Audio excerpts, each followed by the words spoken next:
मुद्दा में जाटव साहब आप ही के साथ शुरू करते हैं।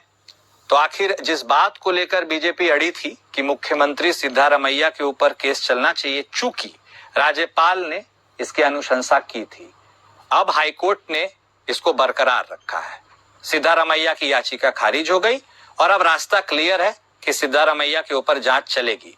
ऐसे में आप कोर्ट के इस फैसले को क्या अपनी सियासी जीत मान रहे हैं और उसके नाते क्या आप सिद्धारमैया का इस्तीफा मांग रहे हैं, और यदि मांग रहे हैं तो यह इस्तीफा मांगना कितना उचित है?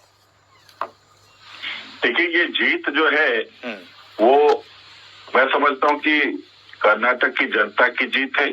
एक भ्रष्टाचारी मुख्यमंत्री कर्नाटक के ऊपर कांग्रेस द्वारा थोपा हुआ है और जिस तरीके से उन्होंने अपनी पत्नी के नाम से जमीन उसका घोटाला किया है, वो आवंटन कराया या नहीं भी कराया। अब तो मैं तो पढ़ रहा था कि वो उनके नाम में जमीन है भी नहीं और उसके बावजूद उन्होंने वहां में उसका जो है मुआवजा लिया है। तो ये सब चीजें जो है अपने आप में एक सीधे तौर पर मैं समझता हूँ कि माननीय थावरचंद गहलोत हमारे गवर्नर जो है कर्नाटक के, उन्होंने इस चीज के ऊपर देखा कि हाँ वाकई इस विषय पर कोर्ट को छूट देने की आवश्यकता है और वो पर कार्रवाई करे। चूंकि वो मुख्यमंत्री है तो उसके लिए राज्यपाल से परमिशन लेना जरूरी होता है।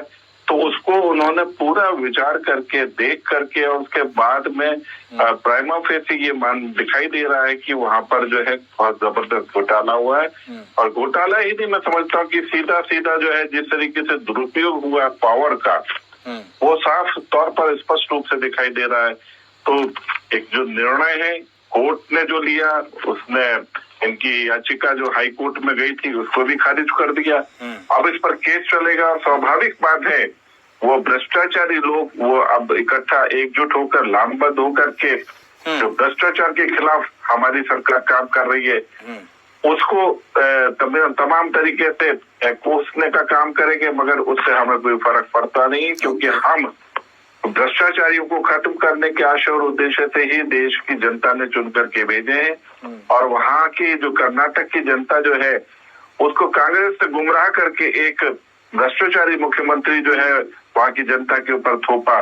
मैं समझता हूँ कि इस वक्त में सिद्धारमैया को उनको इस्तीफा देना चाहिए क्योंकि किसी भी सूरत में प्रदेश की जनता के ऊपर कोई इस प्रकार से भ्रष्टाचार में लिप्त मुख्यमंत्री जिसको हाई कोर्ट ने भी जिनकी अपील को जो है ठुकरा दिया है, मैं समझता हूँ कि उनको तुरंत इस्तीफा देना चाहिए। कांग्रेस जाटव साहब लेकिन जांच करने की अनुमति दी गई है सर, अभी वो गिल्टी नहीं हुए हैं। जांच शुरू होगी, नतीजा कुछ भी निकल सकता है। यदि वह गिल्टी हुए तब तो आप यह मांग को रखते ना सर। देखिए, जिस तरीके से येदियुरप्पा जी के ऊपर एक आरोप लगा था उसमें फैसला नहीं हुआ था, मगर हमने तुरंत जो येदियुरप्पा जी ने इस्तीफा दिया और वो निष्पक्ष पूरी तरीके से बेदाग होकर के सारी जो प्रक्रियाएं थी उससे साफ बच करके और वापस आए और उसके बाद में दोबारा मुख्यमंत्री बने। आपको भी वो मिसाल पेश करनी चाहिए। आपको भी जो है ना आपके ऊपर आरोप लगा है और चूंकि सीधे तौर पर जो है हाई कोर्ट देख रहा है कि वहां पर कहीं ना कहीं आप फंसे हुए दिखाई दे रहे हैं तो आपको कोऑपरेट करना चाहिए। आपको इस्तीफा देकर के और पूरी तरीके से जो है जो न्यायपालिका है उसको सहयोग करना चाहिए। दिख तौर पर वो भी निकल आए। आपके पार्टी में आज और कल कांग्रेस पार्टी में रहने वाले हिमंता बिस्वा शर्मा भी वाटर स्कैम से जुड़े रहे हैं। नारायण राणे जिनको आपने राज्यसभा भेजा, फॉर्मर चीफ मिनिस्टर, सर उनके ऊपर भी ईडी और कितनी सीबीआई की चार्जेस थी। तो सर मतलब कहने का यह मतलब है कि कुछ तो आपके पाले में भी है ना सर। तो एक नजर से सबको देखने की जरूरत। जितने नाम गिनाए हैं उसमें मुझे ये बताएं कि हाई कोर्ट ने कि कहां पर जो है परमिशन मांगी या उनको उनकी याचिकाओं को खारिज किया। वो सब बेदाग है। येदियुरप्पा, मैंने आपको बताया कि येदियुरप्पा जी के ऊपर जिस वक्त आरोप लगा था तो उस वक्त में उन्होंने इस्तीफा दिया और इस्तीफा देने के बाद में वो उससे बरी होकर के आए और दोबारा मुख्यमंत्री बने।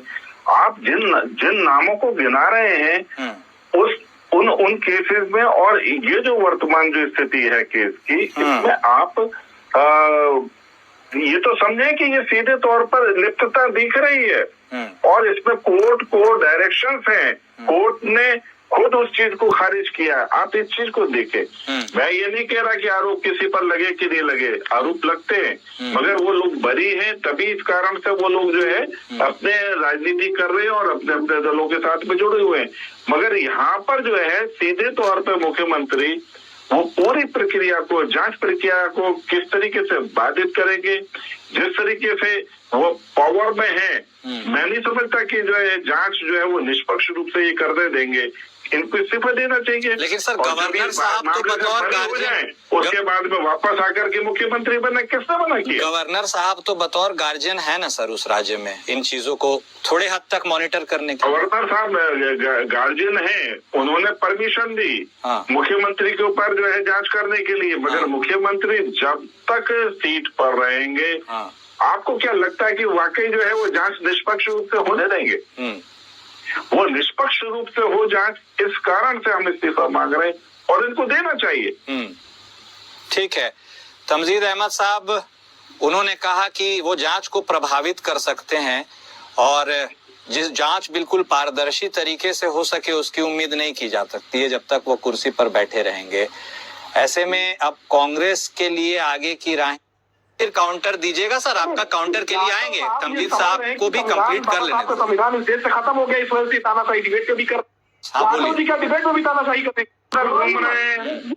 परमिशन दी मुख्य, कोर्ट ने खुद उस चीज को खारिज किया। आप इस चीज को देखें, मैं ये नहीं कह रहा कि आरोप किसी पर लगे कि नहीं लगे, आरोप लगते की जा सकती है जब तक वो कुर्सी पर बैठे रहेंगे।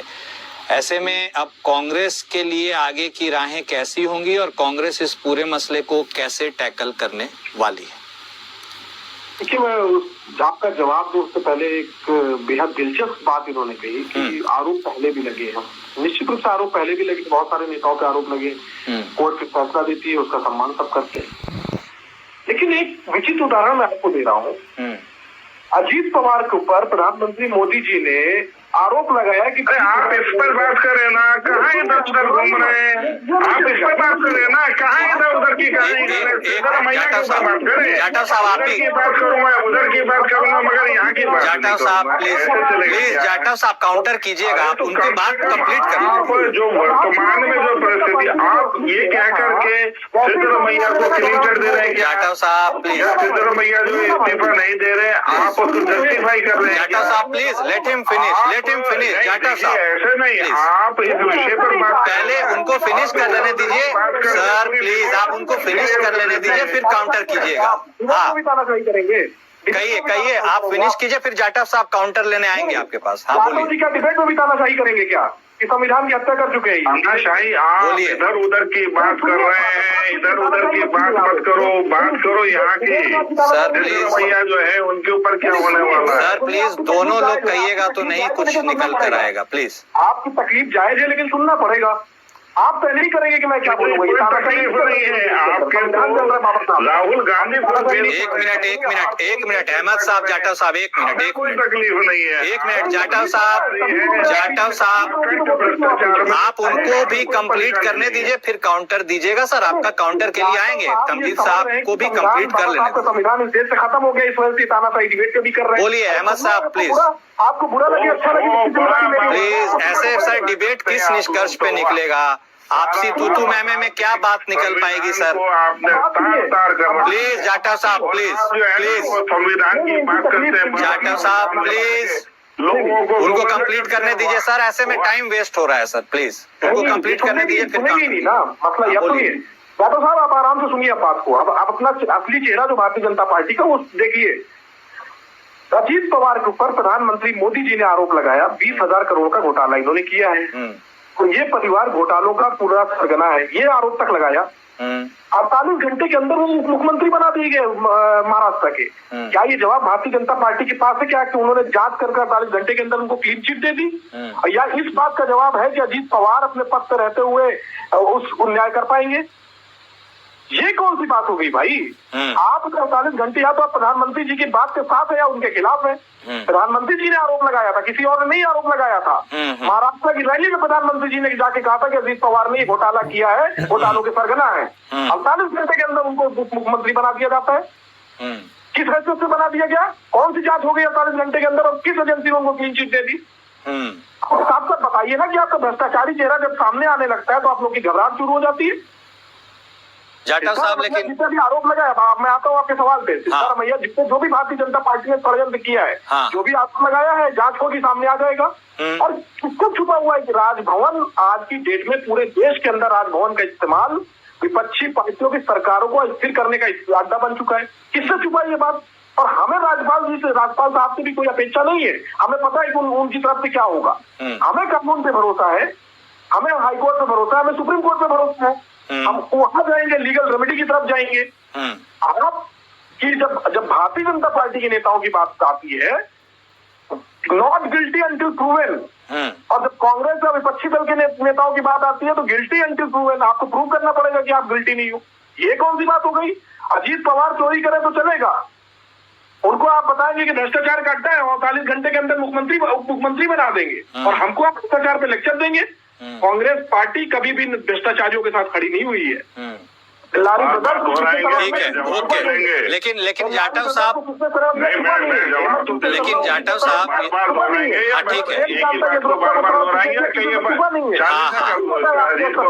है, सबसे जो रिसेंट बात है अजीत पवार। ओके, जाटव साहब का जवाब ले लेते हैं। जाटव साहब, लेकिन अजीत पवार साहब का यह प्रकरण बहुत हाईलाइट हुआ था, ये आपको भी पता है। मैं बता रहा हूँ। और उसके बाद क्या हुआ, एवरीवन नोज।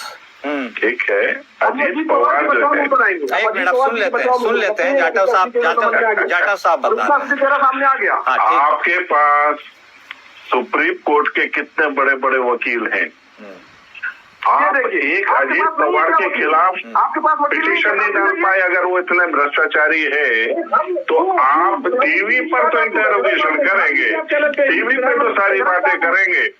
आप एक मामला कि भाई अजीत पवार के ऊपर इतने करोड़ रुपए का घोटाला है, आप एक पिटीशन डाले तो सही।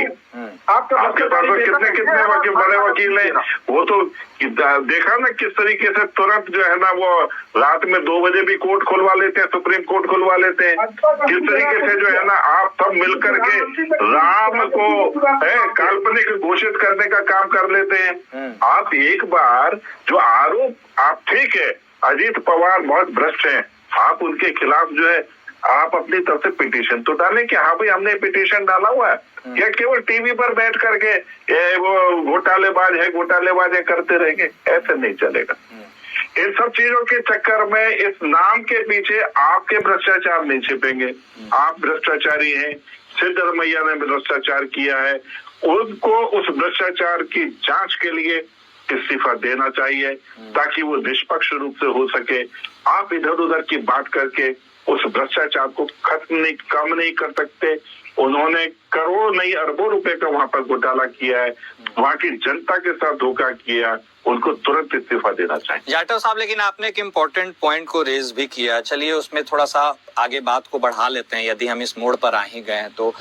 सर एक बात तो है, लेकिन प्रधानमंत्री नरेंद्र मोदी ने अपने भाषण में यह कहा था, तो क्या वह भाषण सिर्फ ऐसे ही कह दिया गया था या बातें, या उसमें कुछ तर्क था? सर आप जो है उस विषय पर सुप्रीम कोर्ट के बहुत बढ़िया अधिवक्ता इनके पास में वो मुकदमा डाले, ठीक है ना, वो पता लग जाएगा कि कौन क्या है क्या नहीं है। मतलब वो सिर्फ एक चुनावी भाषण था, यदि वो बेदाग है तो।